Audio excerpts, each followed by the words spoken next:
in Barrie at Peter's house and studio, and we're going to see his pottery from Blind Alley Arts. Thanks for having us, Peter. Thank you guys for coming. This is wonderful. Yeah.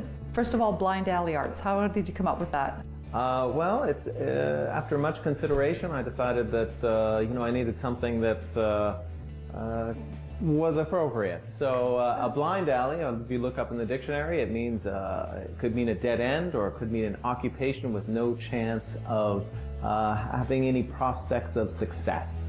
And at the very beginning, when I started off, it was very much a big challenge to try and open your own studio, and it felt very stressful, and so that is where we began. So it took it, but now hopefully I'm making the name more ironic than anything else. So, oh, for sure, yeah. For sure. It sticks with you for sure. Yes. Yeah, Blind Alley Arts. So when did you start making pottery? How did it all start? I started my first initial foray at the Ontario College of Art and Design down in Toronto.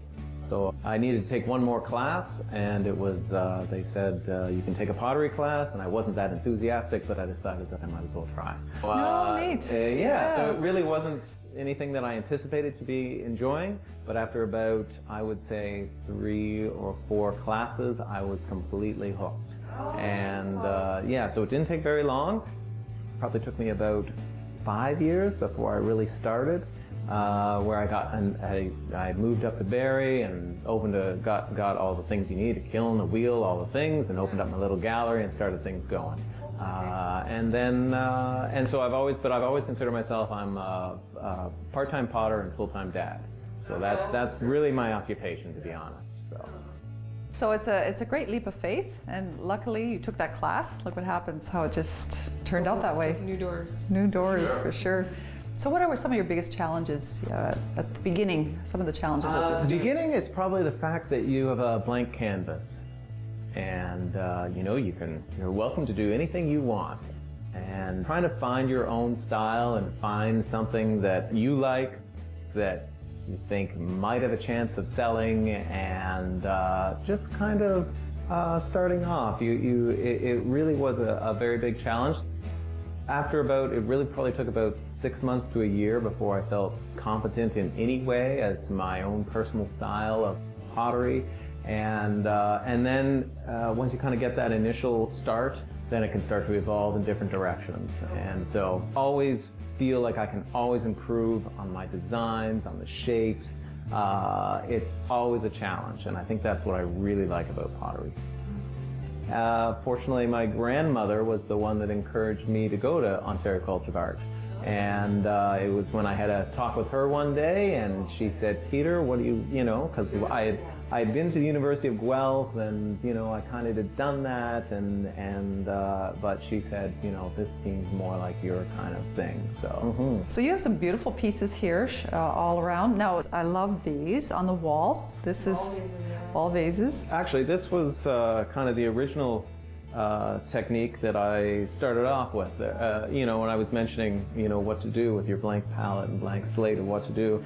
And the idea behind it was that everyone in the world is kind of connected through pottery, which sounds weird, but it's true. Just bear with me. In that everyone, you need a cup to drink from. You need a bowl to serve yourself from. And so everyone, no matter how rich, how poor, where you may live, and it was kind of, when I was in Africa, I was visiting the Maasai warriors, and they had these little mud huts where they lived. And you walk into these huts and they had nothing, but they had a cup and they had a pot and they had a bowl. So it really kind of brought that home for me, that idea. Are there any pieces that are your favorite to make? Favorite to make right now at this time? Yes, most definitely.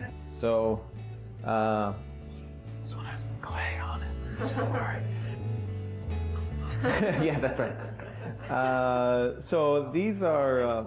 These are just kind of some handcrafted bowls, but what I really like about them is this kind of crackle surface, and it's actually the glaze. No, I'm sorry, it's actually the clay that breaks on it. So this happens when it's spinning on the wheel, and so it's kind of a very unique technique that I haven't seen used that much. I've been doing it probably for about a year now, and I'm still learning about how to do it and how to use it properly and effectively. but it always has to be a somewhat bulbous shape, because what you do is you're basically going to dry the outside a little bit and then expand it. And so as you expand it, because the clay is dry, it has to crack. And then it's filled in afterwards with these different slips to kind of find the various fine lines. So I really like these bowls. And You didn't discover that accidentally, did you? no, I did not. It's cracking. Yeah, that's right. Ah, this is terrible. Now, is this your studio then? It's open? Yeah, so this is just, so this is in my house, but it's just a small little gallery that people can come by anytime and kind of see what they like. And then I have my working studio downstairs. Do you mind if we take a little tour? For sure, let's come on down, that's great.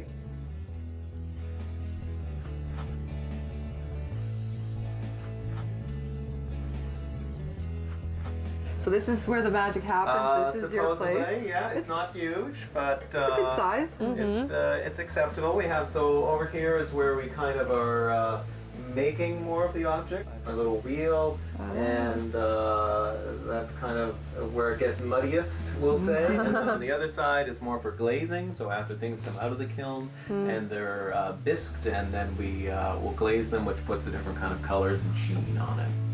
And it takes probably about 3 to 4 weeks from kind of start to finish. Yeah. So it's the one thing that can be a little aggravating about pottery is that it takes so long to get Yeah, so from many steps. position A to your final product. Oh, yeah. But you know, it's taught me patience and some occasional frustration. But that's all I have to do. Yeah, that's all part of the artistic world, isn't it? For sure, Yeah, for sure. yeah.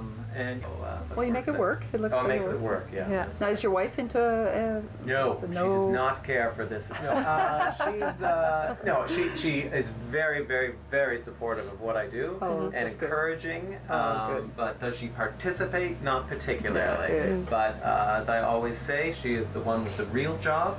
And that allows, Pays you- pays, yeah. That's Pays right. you. Now I get to do all the cooking and cleaning and fun stuff like that. Yeah. But yes, she is very, very encouraging. So That's great. living the dream. Yeah. It doing what really you is. love. Yeah. I look after my boy, who is now 14 years old, and I try and look after my wife, and then I get to play pottery on the side. So it's fantastic. That is. Yeah. That's really good. Well, thanks for having us in your home and your studio today and giving us a little demonstration. It's been really fun. Well, it's been my pleasure. It's been great to have you in, and I very much appreciate it. It's wonderful. So if you're ever in Barrie, come on down to Peel Street and visit Peter and his Blind Alley studio.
The following program is brought to you by Rogers Anyplace TV.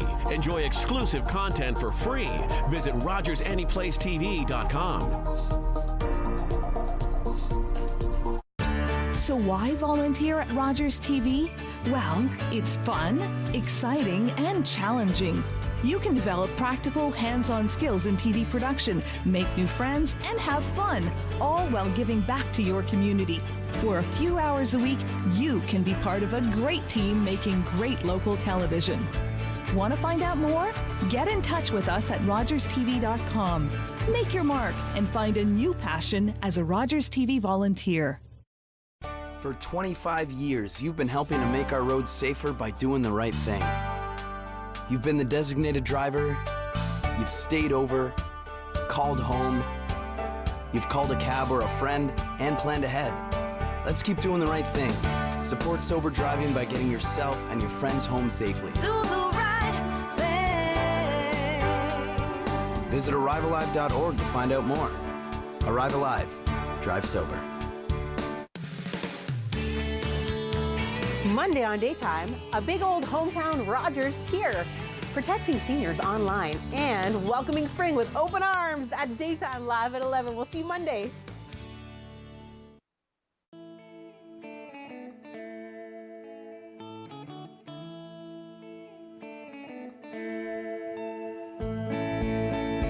Hi, welcome to the local gift shop roadshow. I'm Justine Esperance, And I'm Marla Moore. and we're here downtown Perkinsfield with Marge Thibault in her gallery. Thanks for having us, Marge. Thanks for coming. It's a pleasure to be here, and you would never know that this gallery is down here, so tell us a little bit about how it all started. About 5 years ago, I was off work because of a medical condition, and I was limited to being in the house and restricted to not walking a whole lot. And winter was long, Yeah. so I decided to rekindle an old passion and went out and bought a brand new camera.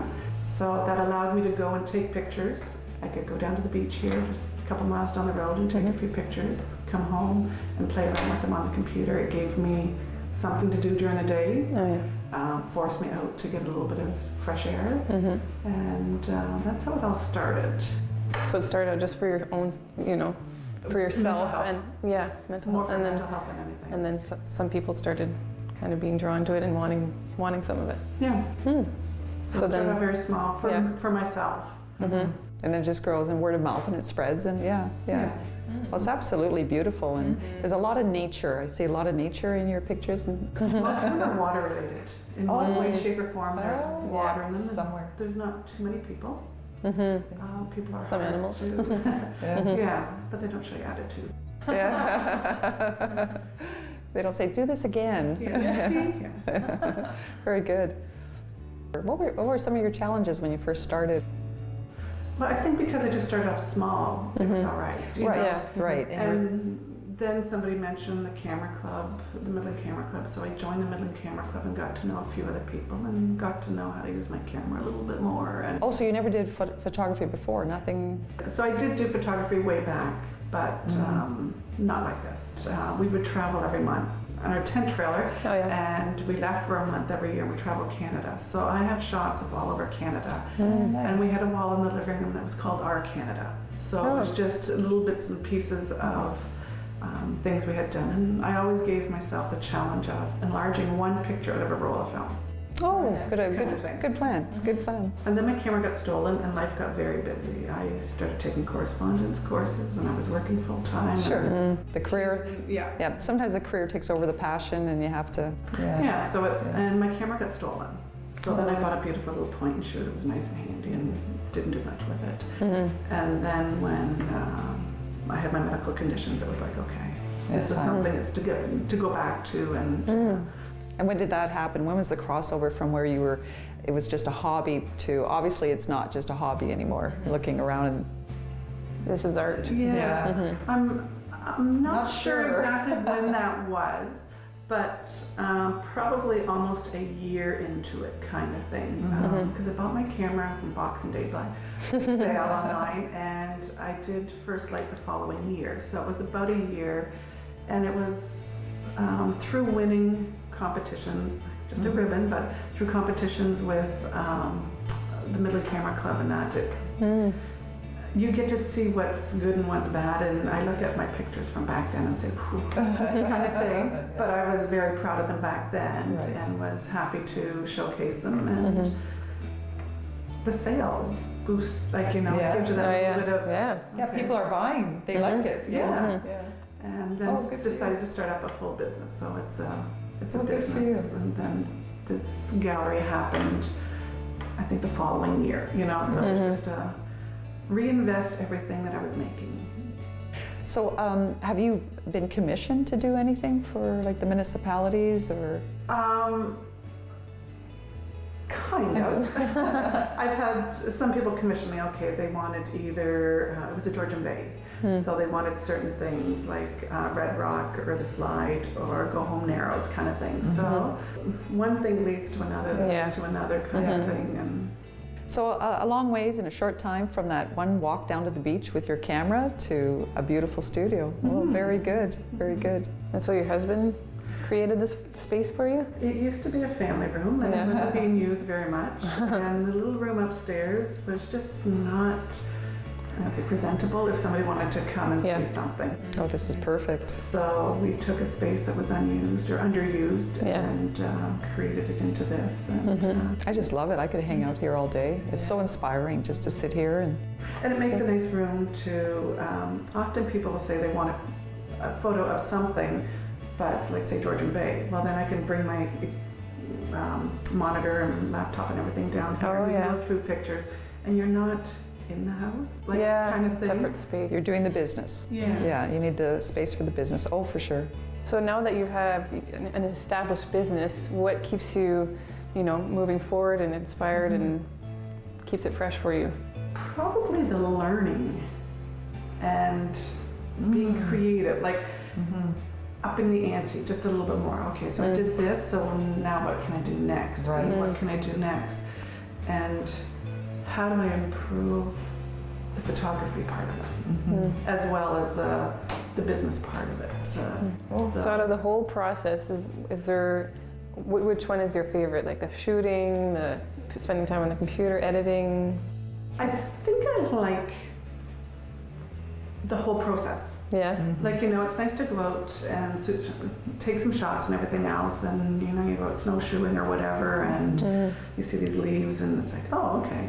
So I go over and take some pictures of that, take a dozen, 100, whatever, and then you come home and you look at them and you say, okay, well, what can I do with that? How can I better that? How can I make it a little bit different, that it's not the classic cell phone picture? So do you see yourself full-time doing this and retiring from your current job? Eventually, yeah. Yeah, That's the stepping stone. My husband's retired and has been for 3 years, and I went back when he retired. That happens a lot, yes. Benefits of a job. Yeah, so eventually, but for now, need a balance. Need a balance. Just really appreciate you sharing all of this with us, and Thanks so much, Marge, for having us today, and it's been lovely seeing your gallery and your beautiful work. So next time you're in Perkinsfield, make sure you stop by and visit Marge and see her beautiful gallery.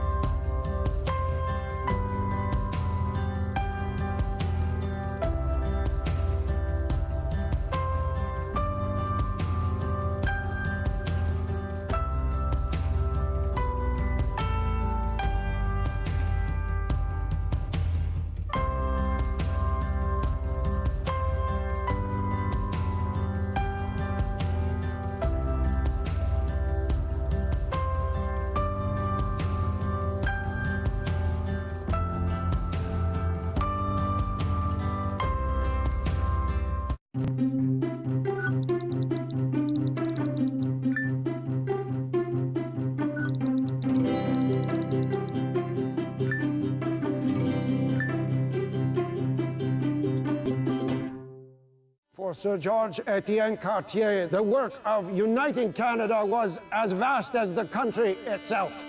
First, he won over Quebec. Union is the only way forward. No, Monsieur Cartier!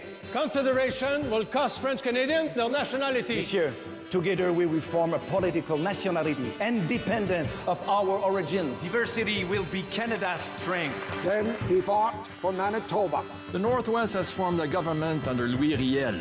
We will not join Confederation unless our rights are respected. So you want a new province? Then you'll have it. There will be a place for your people in Canada. He envisioned a country from Atlantic to Pacific. British Columbia won't even think of joining Canada without a wagon road through the Rockies. Ask for a railway. We are building a country, after all. Bold as a lion, Confederation could not have happened but for him. Le Canada, son pays, ses amours.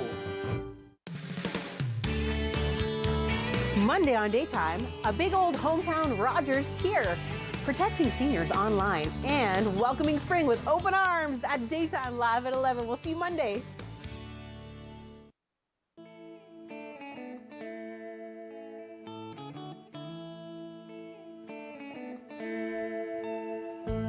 Hi, we're here at Olivia's store, Harold and Fern, the local goods co. And we're here in her new shop, downtown Orillia, and we're here to see what she's been up to. Good morning. Morning. Thanks for opening it up early for us. Thanks for coming. Love your new store. It's fabulous. And how was the opening for you? It was really good. It was a great morning, and then we had freezing rain in the afternoon. So but it worked. We had a great, our core group managed to come down and say hi and check out the new digs. So it was a fun day. Yeah, because you were in the alleyway just up the street. But are you finding the traffic is better here?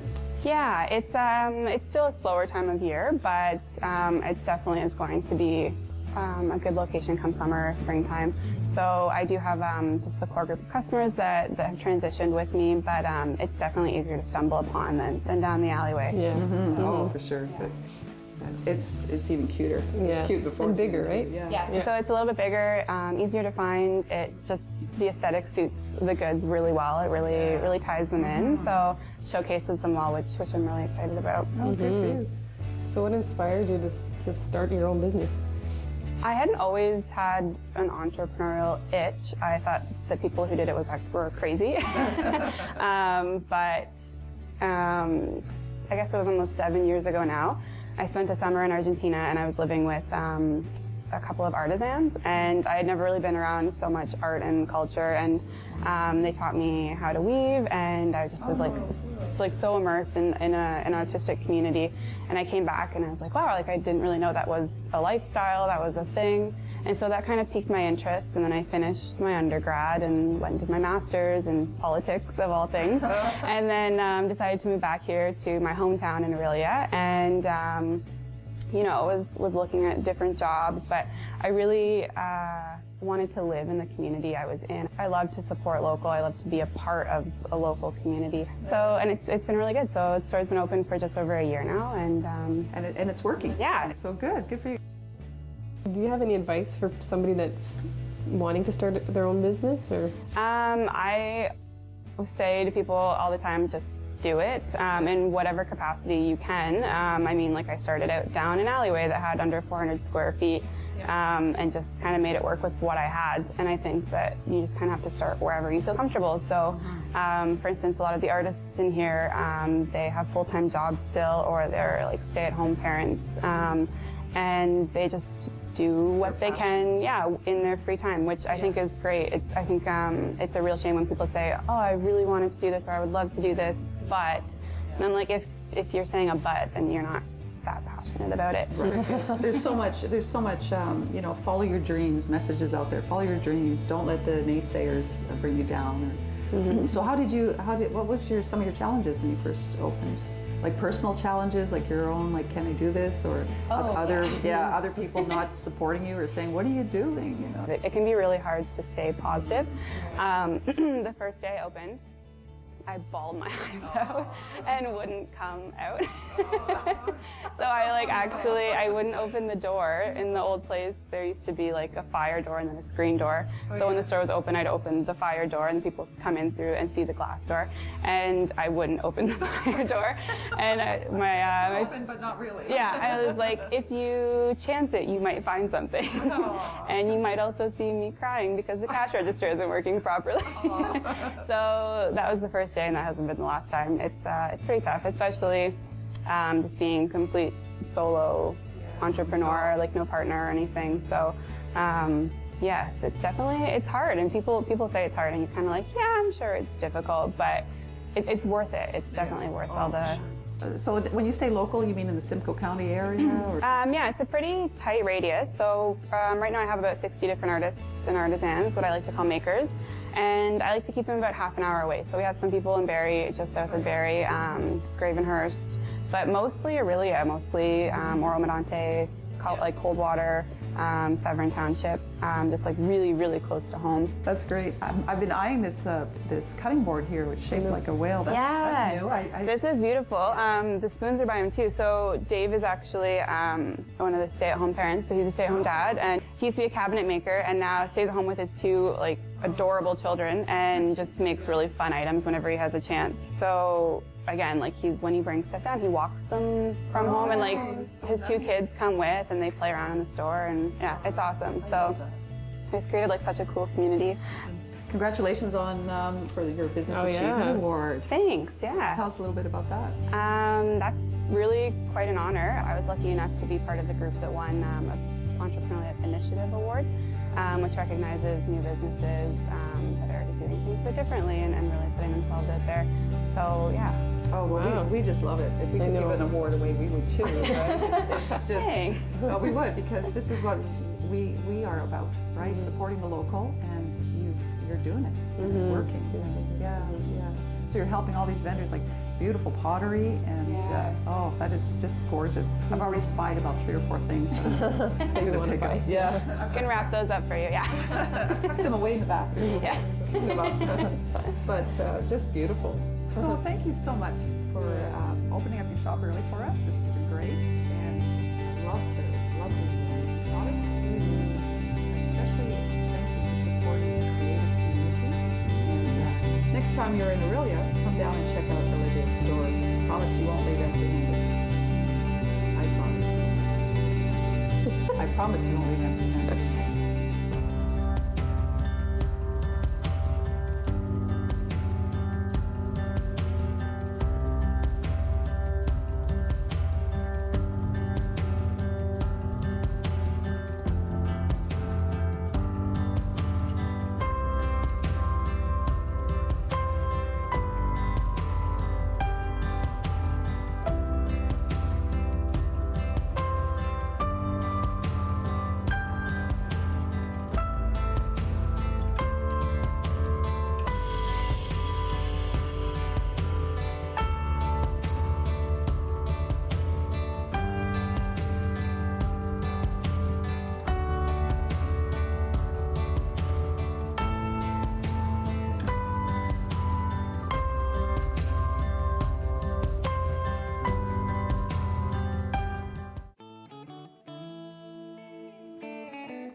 Hi, we're here in Barrie at Peter's house and studio. He has Hi, we're at Olivia's Harold and Fern, the local goose. Already downtown Aurelia called. You're gonna say I'm Jocelyn Lesponsago, and I'm Marla Moore, and then it goes back to you. Okay. On means Blind Alley Arts. I'm Justin Esperance, and this is. And I'm at the Blind Alley Art Studio. Peter. Okay. Hi. Hi. Oh. Go first? No, you go.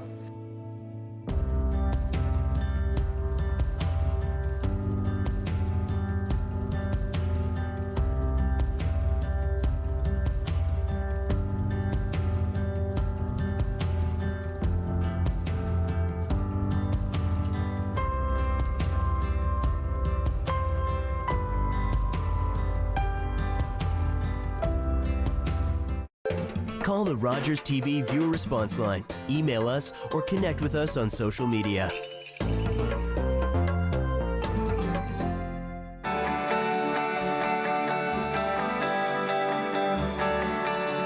This is Rogers TV, Barrie. Get a front row seat this Saturday to the best action local sports has to offer. Every Saturday morning starting at 8:30. Rogers TV brings you competitive local coverage of sports in Simcoe County. Hockey, football, fishing, and more.